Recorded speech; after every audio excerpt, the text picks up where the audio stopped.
আমার প্রার্থনা হলো আমি চাচ্ছি আসামিদেরকে এই মামলার দায় হইতে অব্যাহতি। শুরুতেই বলেছি কথা। শেখ হাসিনা কোনো হত্যা নির্দেশ দেননি।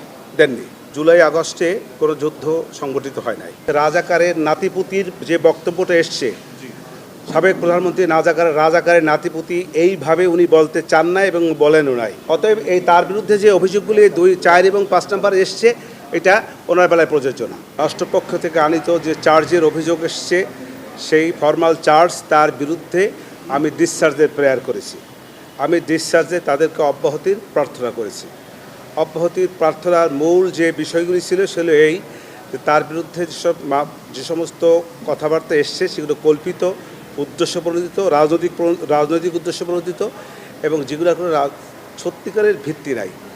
এবং ওনার যে রাজনৈতিক দর্শনে এবং দীর্ঘ বছরের শাসনামলে এই সাবেক প্রাইম মিনিস্টারের যে সমস্ত কল্যাণ, যে সমস্ত ভালো ভালো কাজ, এই সব বিষয়ে